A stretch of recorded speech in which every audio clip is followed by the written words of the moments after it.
பகவானுடைய அடுத்த திருநாமம் சதுராத்மா, சதுர் ஆத்மா. இந்த திருநாமத்திலே சதுர் என்கின்ற சொல்லுக்கு அழகான, அருமையான என்று பொருள். சில சமயங்களிலே திறமை மிகுந்த என்கின்ற பொருளிலேயும் இந்த சொல் பயன்படுத்தப்படுவது உண்டு. அந்த பொருளிலே தான் நாம் சாதுரியம் என்று சொல்கின்றோமே. சாதுரியம் நிறைந்தவன் என்றால் மிகுந்த திறமை கொண்டவன் என்று பொருள். அப்படிப்பட்ட ஒரு சொலவடை அமைந்திருக்கின்றது. இந்த திருநாமத்தை, சதுராத்மா என்கின்ற திருநாமத்தை பொறுத்தமட்டிலே சதுர் என்கின்ற சொல்லுக்கு அழகு வாய்ந்த, பேரழகு வாய்ந்த என்கின்ற பொருள் எடுத்துக்கொள்ளப்படுகின்றது.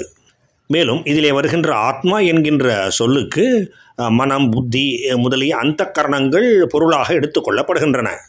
பகவான் அழகான மனத்தை கொண்டவர். அவருடைய மனம் மிகவும் அழகியது. ஏனென்றால் அதிலே காம, குரோதம் முதலியவை இல்லை. அவ்வாறாக விருப்பு, வெறுப்பு, கோபம், பொறாமை முதலியவை எல்லாம் இல்லாததால் அவருடைய மனம் மிகவும் அழகு பொருந்தியது, அழகானது, நன்கு அமைந்திருப்பது. அப்படிப்பட்ட மனத்தை உடையவர் பகவான் என்பதால் அவருக்கு சதுராத்மா என்கின்ற திருநாமம். அப்படிப்பட்ட மனத்தை உடைய ஸ்ரீ பகவானுக்கு நமஸ்காரம். ஓம் சதுராத்மனே நமக. சதுர்பாவக, தர்மார்த்த காம மோக்ஷம் என்று சொல்கின்றோமே. தர்மம், அர்த்தம், காமம் மற்றும் மோக்ஷம், அதாவது அறம், பொருள், இன்பம், வீடு. இந்த நான்குமே புருஷார்த்தங்களாக கருதப்படுகின்றன. அதாவது ஒரு மனிதன் மனித பிறவியிலே அடைய வேண்டிய 4 முக்கியமான கோட்பாடுகளாக, இலக்குகளாக கொள்ளப்படுகின்றன. தர்மார்த்த காம மோக்ஷமாகிய இந்த 4 புருஷார்த்தங்களுமே பகவானிடத்திலிருந்தே தோன்றுகின்றன. இந்த 4 புருஷார்த்தங்களுக்குமே அவர்தான் அதிபதி. மற்றும் இந்த 4 புருஷார்த்தங்களையும் மக்களுக்கு தந்து அருள்வதும் அவர்தான்.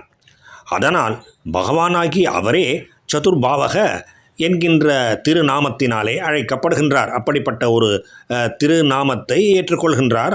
அப்படிப்பட்ட ஒரு திருநாமம் அவருக்கு அமைந்திருக்கின்றது. அதை முன்னிட்டு அவருக்கு சதுர்பாவக என்கின்ற திருநாமம். ஓம் சதுர்பாவாய நமக.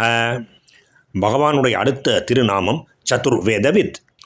சதுர்வேதங்களையும், 4 வேதங்களையும், ரிக், யஜு, சாம, அதர்வண என்கின்ற 4 வேதங்களையும் பகவான் உள்ளபடியே முழுமையாக அறிகின்றார். இப்படி இந்த 4ஐயும் அவர் அறிகின்றார் என்பது கூட தவறான சொல் பிரயோகம்தான். ஏனென்றால் அப்படிப்பட்ட ஒரு பிரயோகத்திலே ஏதோ இந்த 4ம் பகவானுக்கு புறத்தே, பகவானுக்கு வெளியிலே இருப்பதை போலவும், அதை அவர் அடைந்திருப்பதைப் போலவும் ஒரு தோற்றம் ஏற்படுகின்றது. அது உண்மையில்லை. இந்த 4ம் அவருக்கு புறம்பாக, அவருக்கு வெளியிலே இல்லை. இந்த 4மே அவரிடத்திலே இருந்து வந்தவைதான். அவர்தான் இந்த 4க்குமே அதிபதி. அப்படிப்பட்ட ஒரு நிலைமைதான் இந்த 4ஐயுமே அவர் நன்கு அறிகின்றார் என்று சொல்வதன் மூலம் சுட்டி காட்டப்படுகின்றது. இது உபசார ரீதியாக சொல்லப்படுவது.